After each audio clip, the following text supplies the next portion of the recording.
২৫০ শয্যার মুন্সিগঞ্জ জেনারেল হাসপাতালটিতে নেই ৫০ শয্যারও জনবল। এক প্রকার খুঁড়িয়ে খুঁড়িয়ে চলছে হাসপাতালটির সেবাদান কার্যক্রম। এর মধ্যে রয়েছে ডাক্তারদের অবহেলা, দালালদের দৌরাত্ম্য, রোগীদের পড়তে হচ্ছে নানান বিড়ম্বনায়। বিস্তারিত জানাতে যুক্ত হচ্ছেন প্রতিনিধি ভবতোষ চৌধুরী নূপুর।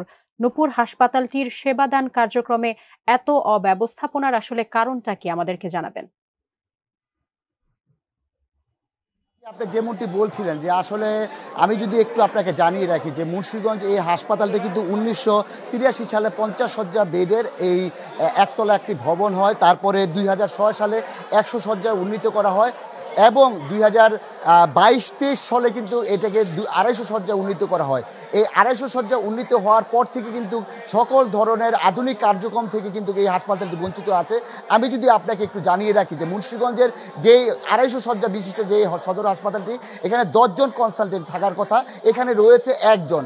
আরেকটু বিষয় জানিয়ে রাখি যে এখানে যেই ওটি করার জন্য যেই অ্যানেস্থেশিয়া ডাক্তার কনসালটেন্ট প্রয়োজন, সেখানে ১ জনও কনসালটেন্ট নাই।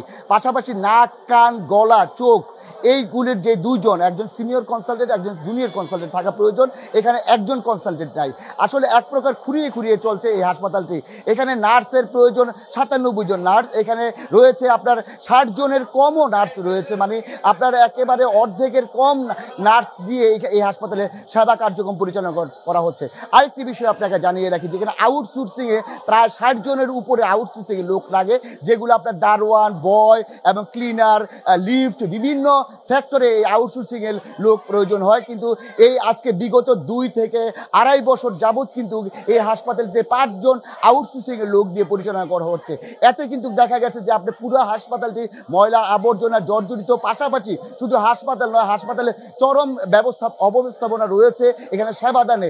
এখানে আমরা যতটুকু জানতে পেরেছি যে এখানে যেই ধরনের জুনিয়র কনসালটেন্ট রয়েছে, যারা এখানে চিকিৎসা সেবা দিচ্ছে বিভিন্ন রুগীদের, তাদের এক প্রকার খেয়ালিপনা রয়েছে এবং তারা কিন্তু আসলেই ওইভাবে সেবা দিতে পারছে না। সিরিয়ালের পর সিরিয়াল রুগীরা দাঁড়িয়ে থাকে, সেখানে ঘন্টার পর ঘন্টা অপেক্ষা করে, তারপরও তারা সেবা পাচ্ছে না।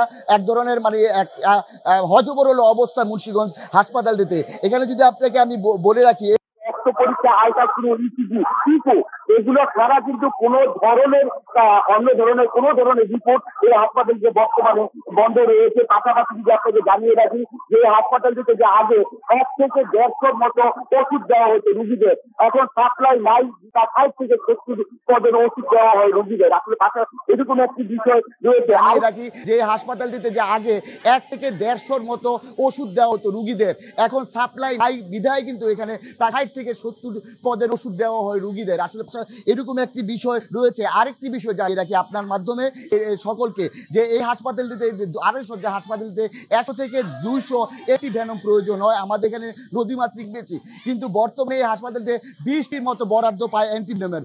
তারপরে রয়েছে কুকুর, বিড়ালের ভ্যাকসিন, এগুলো পর্যাপ্ত পরিমাণে পাওয়া। আসলে এখানে আমি যতটুকু জানতে পেরেছি, তারা ডিজি হেলথের কাছে তারা বিভিন্ন বিষয়ে তারা সহযোগিতা চেয়েছে, লোকবল চেয়েছে, কিন্তু সেখান থেকে তাদের বরাদ্দ দেওয়া হচ্ছে না। এই কারণে এই হাসপাতালটি একটি খুব খারাপ অবস্থা রয়েছে। পাশাপাশি এই হাসপাতালের সেবা না পেয়ে আশেপাশে গড়ে ওঠা যে ক্লিনিকগুলো রয়েছে, সেই ক্লিনিকগুলির যে দালাল চক্র রয়েছে, তাদের দৌরাত্মে কিন্তু আপনার এই হাসপাতালের কিন্তু কার্যক্রম অনেকটাই ব্যাহত হচ্ছে। আসলে এরকম একটা পরিস্থিতি রয়েছে এবং এখানে লক্ষাধিক মানুষ সেবা নেয়, প্রতিদিন প্রায় হাজার হাজার মানুষ সেবা নেয়, সেই সেবা থেকেও তারা বঞ্চিত হচ্ছে। এই ছিল আমার কাছে মুন্সিগঞ্জ থেকে সর্বশেষ পরিস্থিতি।